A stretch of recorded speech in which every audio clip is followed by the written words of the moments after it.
میرے دوستوں، ساتھیوں اور بزرگوں، میں آپ کو کچھ بات بتانا چاہتا ہوں۔ ذرا دھیان سے اور غور سے اور دل لگا کے سنو گے تو آپ کے یہ کام آئے گی۔ ہم لوگ دنیا میں غرق ہوئے جا رہے ہیں اور دنیا ہمیں اپنے اندر غرق کر رہی ہے۔ آپ دیکھ سکتے ہیں ہم نے قدرت کو نہیں پہچانا۔ ہم اپنی بنائی ہوئی چیزوں کو اپنی آنکھوں کے سامنے مٹتے ہوئے دیکھ رہے ہیں۔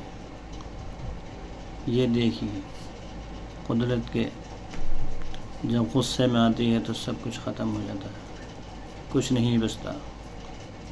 میرے دوستوں، اس وقت کے آنے سے پہلے کہ اپنے اللہ کو راضی کر لو۔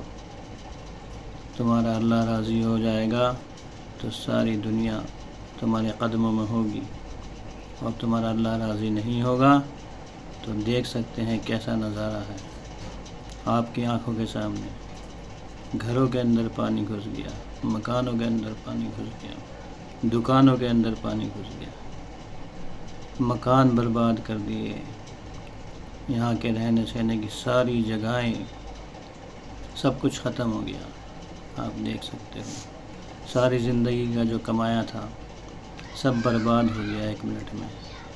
لوگوں نے بڑی محنت سے مکان بنایا، گھر بنایا، دکان بنائی، ساری زندگی اس میں لگا دی بنانے میں، اور ہم نے جو ہے نا اللہ کو راضی نہیں کیا تو اس نے ایک پل کے اندر سب کچھ برباد کر دیا۔ آپ دیکھ سکتے ہیں۔ اب بھی اپنے فکر کرو کہ ہم کہاں جا رہے ہیں، ہم کدھر چل رہے ہیں۔ ہمیں اس کو راضی کرنے کی ضرورت ہے۔ اگر آج بھی ہم غفلت میں پڑے رہیں تو ہمارا انجام بھی ان جیسے لوگوں کی طرح ہوگا کہ جان بچانا مشکل ہو جائے گی۔ آپ اللہ کو راضی کرنے کی کوشش کریں، اور میری اس بات کو عاجزانہ گزارش ہے، آپ کوشش کریں ضرور۔